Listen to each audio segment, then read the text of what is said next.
Marcus, and welcome to Book 101 Review. Book 101 is all about the books that I read for the last 40 years. And today I have my special guest. She is a transformative healer, no other than Miss Mridula Agarwal. Thank you, Daniel. Thank you for having me here. I am Miss Mridula Agarwal, founder of Ivory Awake and creator of the Soul Rebirth Process. I've created a powerful system that blends ancient energy healing with neuroscience and subconscious rewiring. And after experiencing a personal collapse, which in 2018 it costed me like 1.5 crore rupees down the drain, where I had to shut down my previous business. My son was almost on a borderline autism.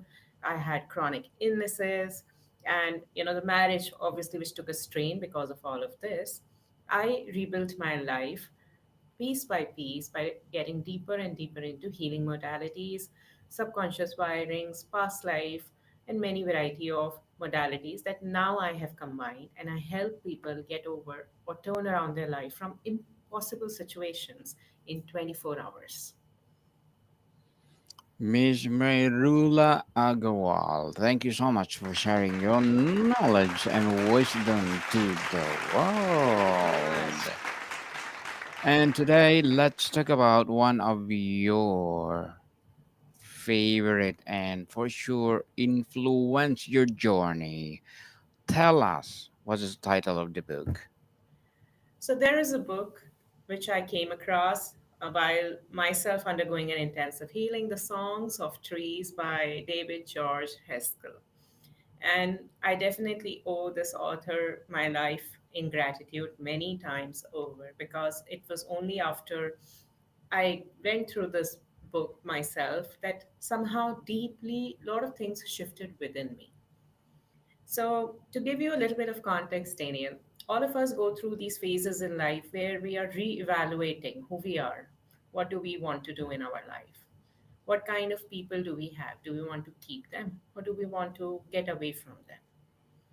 And at the same point of time, we are also looking at possibilities. We are tackling our own fears, whether if we step out of the ecosystem that we are currently in, then is there a guarantee that tomorrow my future will be better? Will I be able to encounter or create a different life than what I have right now here?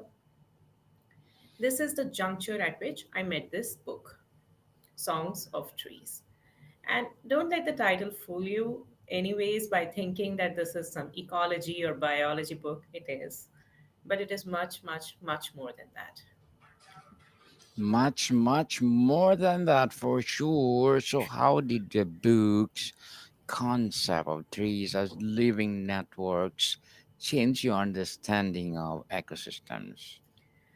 So, the metaphor, all of us, we are in our head, we are visualizing, we are having a lot of vivid metaphors. Like some people, they see a red balloon being popped out and they feel that my life is going to go kaput.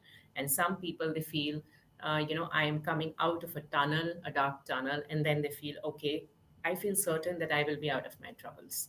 Like that way, everyone is getting a lot of divine interventions into their life in the form of signs and symbols. Some of us can consciously understand it, some of us may not even relate to it at all. But the fact is, every one of us is getting divine help one way or another through these symbols and signs. And when this particular book, I met this book, how? Because I was having this metaphor in my head that, metaphorically, all of us are like trees. I saw myself standing like a tree, and around me there were a lot of trees which were covering my space, not allowing me to grow. This was the metaphor which I was receiving and which was making me extremely uncomfortable in my body. That, I need to push these trees aside so that I can breathe and I can grow. This was the metaphor I was getting, and I somehow kept on having this thought. I need to learn more about trees. I don't know how trees manage in such a compact, dense forest. How do trees manage to grow? How do they form networks? How do they ensure that all of them who are thriving in such a difficult conditions How exactly do they work out their things? This was the inspiration, and this was the frame I was mentally in divinely that I met this book. And when I went through this book, the author, he is so spiritual in my experience by reading this book was he took me into the journey of Amazon forest through the words that he has. The songs of trees basically means that every vibration, every sound, every ecological thrum that any entity is having is basically telling us the innate stories. It's like if you hear someone's sound, it's like you put a stethoscope to their heart and they listen and you listen to the story that their heartbeat is telling you. And in only that moment, you know the person's life song, what kind of life they have had, what kind of stories they have created, what kind of stories they have lived and left behind. And in those stories lies the wisdom and the evolution mastery all of these entities have created. Now, we all of us, we feel that we have been traumatized, we should just run away, be independent, we should stand learn to stand tall on our own feet, or maybe something which makes us feel safe and secure. This whole concept that the humanity lives by is very quietly upturned in this book. This book talks exactly the opposite, and I would like to read you a little bit of excerpt from this book. Go And I ahead, quote, miss. yeah. We are all trees, humans, insects, birds, bacteria, pluralities. Life is embodied network. These living networks are not places of omnibenevolent oneness. Instead, they are where ecological and evolutionary tensions between cooperation and conflict are negotiated and resolved. These struggles often result not in the evolution of the stronger, more disconnected self, but in the dissolution of the self into the relationship. Because life is a network, there is no nature or environment separate and apart from humans. We are part of the community of life composed of relationships with others. So, the human or nature duality that lives near the heart of many philosophies is, from a biological perspective, illusory. We cannot step outside life's song. This music made us, it is our nature. Our ethic must therefore be one of belonging, an imperative made all the more urgent by the many ways that human actions are fraying, rewiring, and severing biological networks worldwide. To listen to trees, nature's great connectors, is therefore to learn how to inhabit the relationship that gave life its source, substance, and beauty.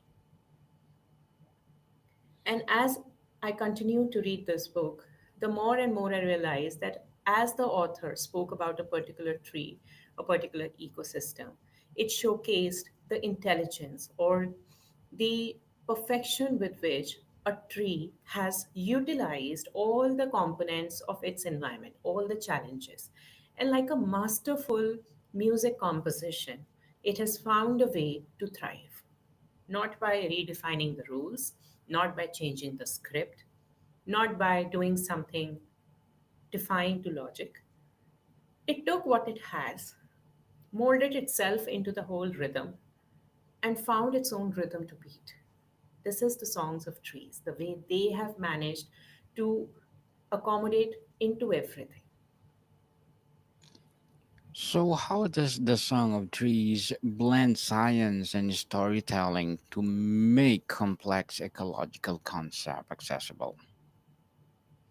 It does it in the way, like this particular book by this particular author is more of an auditory syllable. Like, for example, the way he writes about the Amazonian um, rain, like to give you a vague recollection of what I have. He said that this particular Amazonian rain, it has a bigger drop because Amazonian rain is not mixed with the pollens, with the dust. It is pretty different because it is humid. So the drop size is very big. So the sound of this particular drop comes in syllables, like a drum beat, and not like a pour. And in this particular way, the author has managed to explain much more about the rain, the way everything interacts with the rain. And whether you believe it or not, but as you learn, as you read through the book, you somehow, this kind of language, it shifts you into a deeper trance. You get inside an Amazonian forest, and as you start listening to the rain through the words of the author, you also start listening to the words and emotions of people around you. And you can start feeling that how the air feels and sounds different with people who you really want to be with, or places which are difficult to be with. As the author takes you through the journey of an Amazonian forest, and then he starts talking about all the animals which takes the shelter inside the forest trees, and how the trees are life source by themselves, you start actually thinking about your role in your own ecosystem, who all are silently sheltering under your care, people who you have taken for granted.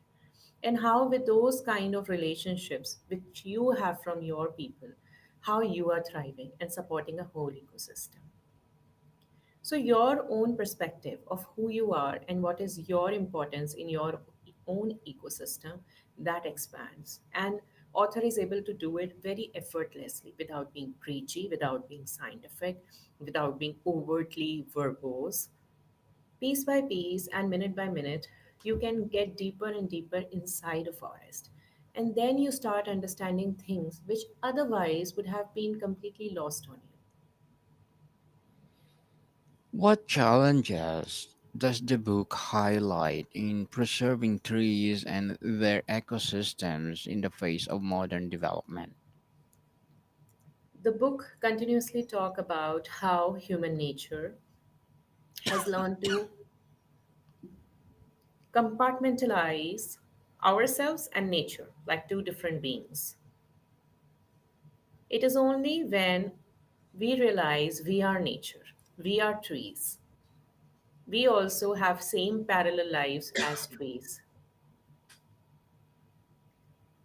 Only then we can understand and resolve the conflict of climate. And this starts from the very first chapter of the book itself, the Amazonian forest, which also holds the large reserves of biofuel, which constantly is getting trimmed for the want of the fuel. And no matter how much the the government tries to push for it, it cannot understand what Amazonian tribe people has to say. And Amazonian tribe people who have deep connection to the forest, and who do not see themselves as separate from the forest. The whatever they communicate, the government does not understand. The general masses cannot understand. If you wish, anyone wishes to solve the nature crisis, we have to re-remember that we are nature ourselves. And what was the most surprising insight you gained about trees' relationships with the other species like fungi or animals? So I learned something that I never knew before, that when you talk about a tree, there is a mother tree, and then Yes. there are baby trees, which are the saplings of the same tree. So let's say the tree has borne a lot of fruits, and the fruits have formed certain more trees around side. So that becomes one tree family. Now, every tree holds memories in the form of, you've seen that movie Avatar, the same way. Yes. Yes. It holds memories. And when a tree falls, the all the trees, the mother tree and all the family trees, they are all connected as one entity in the roots. They do not have a separate root system. Like they have a separate root system, but they are connected. And every time one tree dies or falls, the rest of the tree family members, they release fungus from the root system to keep that plant, to keep the tree alive by supplying the nutrition. So, though on the outside you may feel that the tree is not producing green leaves or it is not having showing any greenery, but Undercurrent, below the surface, other family members of the tree are actually releasing nutrition through the fungus. So fungus is part of the messenger. It is carrying that kind of function for the trees.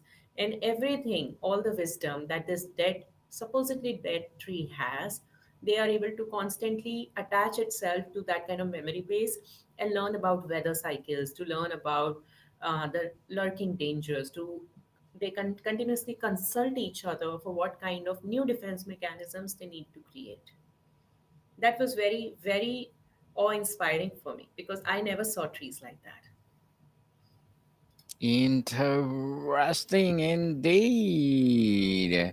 And can you describe how the book's exploration of urban trees like this in Manhattan contrasts with the focus on wild forests?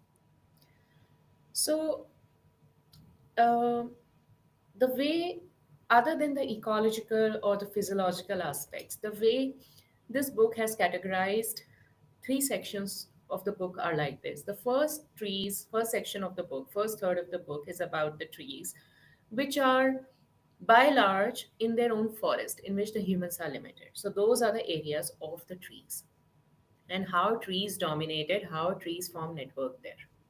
The second part of the book is more to do with trees who have already lived and are fossilized, for example, charcoal or coal. Third part of the book is basically for trees which are inside the human territory, the civilization in which nature is constantly in the minority and almost on the vanishing end. But when the author has spoken about those category of trees which are inside a Manhattan city, he makes 2 points. One, he says that not every human has had a privileged relationship with trees. And second, not every tree in the Manhattan wants to have a privileged relationship with the human. It's like they're two different set of creatures. So though the tree is silently contributing to the human world, it does not necessarily gets acknowledged for what it is bringing on the table, like it's taken for the granted. And Interesting. that is also very deeply insightful because there are a lot of members in our own ecosystem, in our friends, family, neighbors, societies, who we dismiss them like nobody's. And one day when somebody goes missing or the whole chain of event breaks, it is only in that moment we realize what that person held in our own life, the role and importance of that particular person. What role does the concept of networks of reciprocity play in the book's portrayal of trees as community hubs? The book talks about three main centers, from the granular perspective. The first is if we take tree as a central theme, the book talks about how this particular species of tree, for example, balsam fir, which is basically a kind of a palm tree which grows on a sandy beaches. Now, this particular book, it firstly will talk about how this tree constructs itself from the sand, the very sand on which nobody can build a castle. This particular tree has managed to take sand as the composition, and within the leaves of the trees, within the trunk of the trees, it has woven itself from the sand. And this is what it gets, this is the way it learns to protect itself and learns to thrive in adverse conditions. When this is about the tree, how the tree is interacting with the environment in order for self-sustenance. And this is pretty much like how we as humans, we learn to first self-sustain. Then talks about second, how exactly does this tree interact with rest of the community or rest of the species. Now trees, they do not have any hierarchy from the author's point of view as to this is a turtle or this is a tree. For from author's point of view, everybody is a creature. So this particular tree then gives nesting areas for turtles' eggs. It also houses, it also creates pockets in which the lizards can lay eggs and frogs can thrive. It also has sweet fruits for the birds because birds are part of the ecosystem which is going to carry its fruits. It also interacts with ocean for carrying its bobbing seeds. Like that, how this particular tree again has managed to interact with this entire environment, and there is no separation between who is tree and who is the environment. There is a complete merger.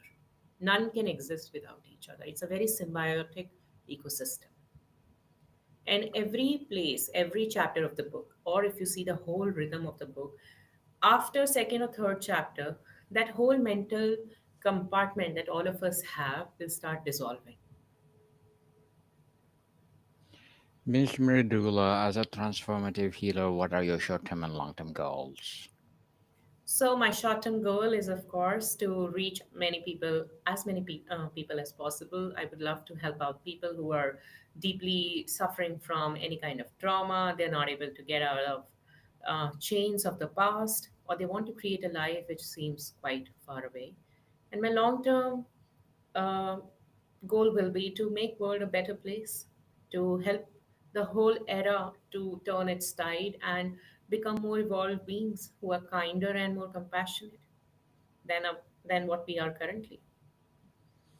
More kinder, for sure. Good luck to your goals and looking forward for more success. Thank you And so much, Daniel. what would be your piece of advice for those people out there who want to be a transformative healer like you? So, anyone who is wanting to pursue the same profession, I would say do not back off. Healing can get really scary, and healing others can get really daunting, but you're on a good path. Continue, continue, and persevere. Continue and persevere for sure. And thank you for that advice, Miss Meridula. But before we wrap up our discussion for today, I'm inviting you to please do listen to my other podcast, people, my other podcast, because my abstract essay is already in fifth season, abstract poetry in second season, and my book 101 review in fifth season too. Comedy 101 in second season, and my food 101 in fifth season as well. Geography 101 in fourth season, and my baby podcast Law 101 and Mental Health 101. Love letters in its fourth season, as well as my movie 101, music 101, and my science 101 and sex 101 in its first season. Please listen to them wherever you listen your podcast. So, what's the one key takeaway you hope listeners gain from discussing the songs of trees and its stories of nature's great connectors? I think the one of the greatest takeaways would be to know that you are part of something much bigger. It's a very big cosmos, and all of us are interconnected. And even if you're able to create a small change within your own thought process, it's going to ripple around everyone and everything. It's a whole ripple effect.